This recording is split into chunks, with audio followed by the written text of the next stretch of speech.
Bonjour les amis, je sais depuis 2 jours ceux qui n'aiment pas qu'on change leur habitude grognent parce que pour la deuxième fois je vous mets cette vidéo dans l'après-midi aux alentours de 15 ou 16 heures. Alors faut dire qu'hier j'avais une bonne raison, hier j'étais à l'hosto les amis, et oui ça arrive même au plus solide, et pourtant je vais vous faire un compte-rendu en disant que j'ai passé un superbe moment à l'hosto. C'est moi qui y étais, hein, j'étais pas comme visiteur. Et vous allez vous dire, mais il devient barge. Je vais vous expliquer pourquoi. En attendant, je fais l'essai de mettre les vidéos à 16 heures pour voir si ça marche, si ça amène plus de monde. Bon, si vous gueulez tous et tout, je les remettrai à 11 heures, entre 11 heures et midi, pas de problème, mais je fais l'essai quand même. Hein.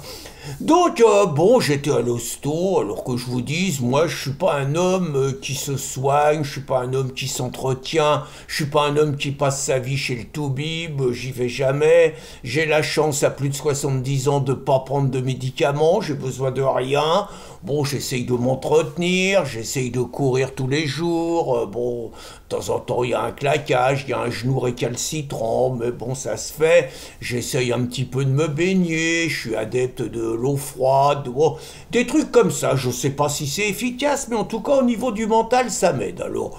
Bon, j'ai été faire dans ma carrière, j'ai été faire des petits tours à l'hosto, l'appendicite quand j'avais 7 piges, une gamelle à moto quand j'avais 40 ans, bon, une grosse opération du genou, bon, ok, petite opération du ménisque il n'y a pas longtemps. Et puis, malgré tout, alors, il y a 4 ans maintenant, vous savez, je présume que comme moi, pour les gens qui ont plus de 60 ans, vous recevez tous les ans un machin de la Sécu ou des contrôles de sel à faire pour vérifier si vous n'avez pas de sang, si vous n'auriez pas un cancer du côlon, tout ça. Je vous cache pas, c'est sans doute pas bien, mais je vous cache pas que ça allait à la poubelle régulièrement depuis des années. Et puis, j'avoue, il y a 4 ou 5 ans, comme ça, j'ai une discussion avec mon meilleur copain et je lui raconte, il me dit, mais t'es complètement taré, moi, ma copine, elle faisait exactement comme toi, bah, résultat, elle a un cancer du côlon, et résultat, elle est sous chimio.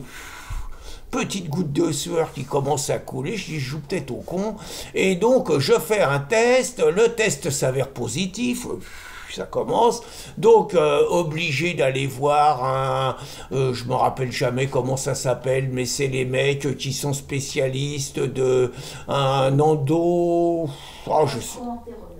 Gastro-entérologue, j'ai une souffleuse là donc, gastro-entérologue donc qui m'observe. Alors attendez, hein, pour prendre le rendez-vous, c'était il y a 5 ans. Hein. Dans le coin où je vis, entre 6 et 8 mois pour avoir un rendez-vous. Alors bon, j'avais des inquiétudes, j'avais du mal à aller à la selle, je me pose des mauvaises questions, j'appelle, bon, je trouve une autre région de France, à 800 km de là, j'y vais, je passe en 15 jours, bon, finalement, il n'y avait pas de cancer, rien, ça allait bien, mais le mec m'a quand même fait une souffleuse. Une coloscopie, voilà, le mec, voilà, je suis nul en médecine, moi. Le mec m'a quand même fait une coloscopie, donc, et puis il me dit qu'il m'a retiré des polypes et qu'il faudra recommencer 3 ans plus tard. Donc, je le rappelle, 3 ans plus tard, le mec a pris sa retraite. Donc, il faut que je trouve quelqu'un dans le coin où je vis.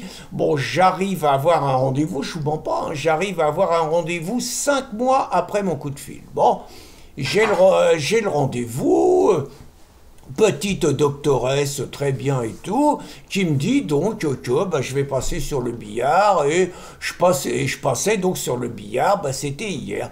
J'ai envie de vous dire, avant, donc il faut quand même aller voir aussi l'anesthésiste, et puis aller s'inscrire et tout, mais vraiment très très bien, j'ai trouvé, alors je suis dans un hôpital, mais un hôpital privé. Entre nous, je ne savais pas que les hôpitaux privés ça existait, moi je croyais qu'il y avait les cliniques privées et les hôpitaux publics, mais là, c'est un truc tellement grand. Avant, ça s'appelait clinique, ils ont appelé ça hôpital.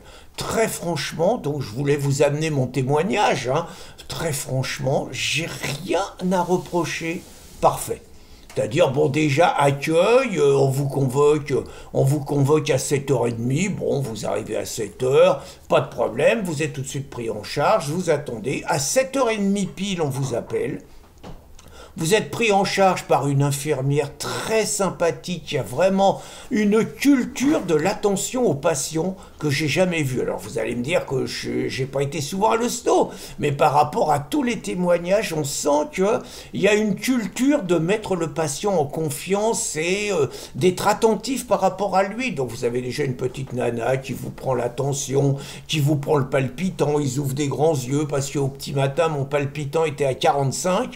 Ils disent « Oh là là, vous allez les inquiéter ». Bah, je dis « Bah voilà, je fais un peu de sport, tout ça ». Habituellement, j'ai plutôt le palpitant à 55. Là, je sais pas pourquoi il était à 45, mais donc, petite tension, petit 11,6, bon, tout va bien.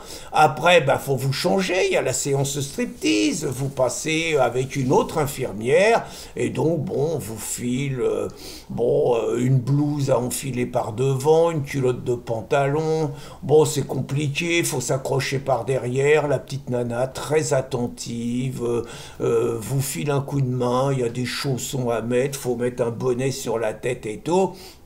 Et puis après, on vous pousse et vous êtes dans un fauteuil, hein, simplement. Donc je me retrouve en fauteuil roulant. Première fois de ma vie, je me retrouve dans un fauteuil roulant. Et puis vous arrivez, on vous colle sur un brancard et puis on vous amène dans la salle d'attente. Il y a une espèce de grand couloir. Alors là, vision un peu effrayante, quoi. C'est-à-dire que je me retrouve sur le brancard, je me lève un peu et je vois 10 personnes dans mon axe de vue juste à côté.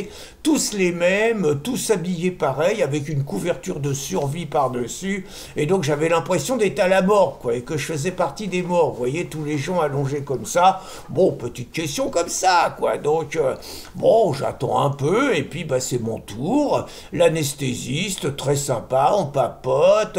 Il me raconte qu'entre le moment où il va me mettre la piqûre et le moment où je vais m'endormir, il va y avoir 30 secondes. Au bout de 15 secondes, bon, j'ai une petite pensée pour Chevènement quand même, parce qu'il faut penser à tout. Hein, Chevènement, lui, faisait une allergie au curare. Bon, moi, ça devrait aller. Et puis, bah, je sens la chaleur, je m'endors. Ah, j'ai oublié de dire, j'ai vu quand même la petite doctoresse qui allait m'opérer avant, qui est venue me voir, qui est venue me saluer, qui est venue papoter un peu avec moi et tout. Et puis, bon, je me réveille une demi-heure après, très franchement, super, pleine forme. Je regarde, hein, j'ai la chance, moi, dès que... Bon, c'était pas une grosse anesthésie, mais je suis tout de suite en forme.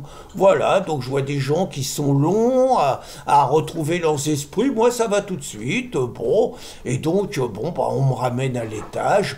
Petit déjeuner, vachement sympa, on me demande, donc petit déjeuner très agréable, je déjeune avec un mec qui venait de subir la même chose que moi, on papote un peu, donc...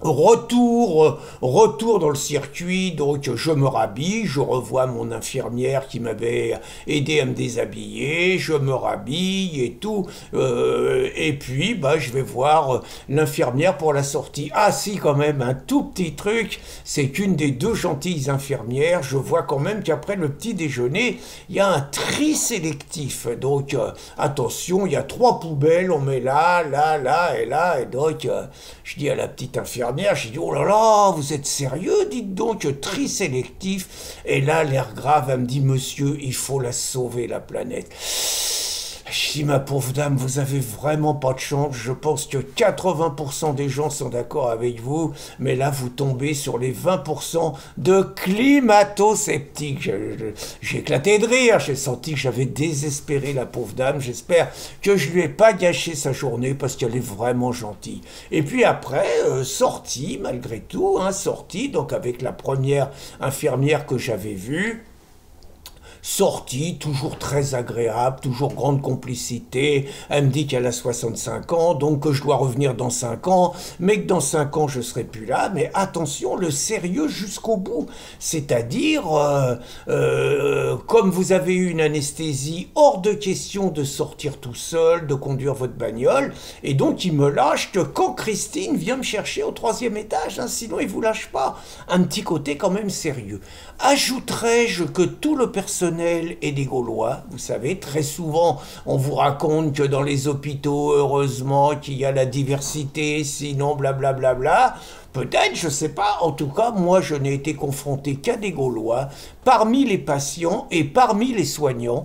Et cerise sur le gâteau, il m'avait prévenu ce matin, petit SMS à 9 heures pour savoir si j'allais bien et tout. Comme j'ai oublié de répondre, coup de gros lot, monsieur, alors ça va bien et tout. Honnêtement, un suivi, un professionnalisme parfait jusqu'au bout. Alors je vous dis, quand on dit que plus rien ne marche en France, et moi c'est vrai que je fais partie de ceux qui peuvent dire ça, heureusement malgré le travail de destruction de notre système de santé, il reste quand même des îlots où ça marche encore un tout petit peu. Dernière chose, parce que je vous connais tous, vous allez me dire, faut que tu nous files l'adresse, on va y aller, nein, niet, je vous la file pas pour deux raisons. D'abord, si tout le monde s'y pointe, on va attendre encore plus longtemps pour les rendez-vous, et donc j'ai pas envie des fois que ça m'arrive encore. Mais la deuxième chose, c'est politique, c'est je connais les salopards de gauche et les insoumis, il suffit qu'ils sachent que je suis allé dans une clinique où qu'il y avait du blanco dans le personnel et du blanco dans les soignés, pour qu'ils exigent, exactement comme ils le font dans les cliniques, dans les écoles privées catholiques, des quotas pour la diversité et qu'ils fassent une campagne sur une médecine de classe pour foutre le bordel encore dans tout ce qui se passe. Donc, pour tout ce qui marche bien, pardon. Donc, je ne vous donnerai pas l'adresse, mais je tiens à vous dire quand même que je remercie vraiment du fond du cœur le personnel auquel j'ai été confronté hier pour sa gentillesse et pour son professionnalisme. Bonne journée, les amis!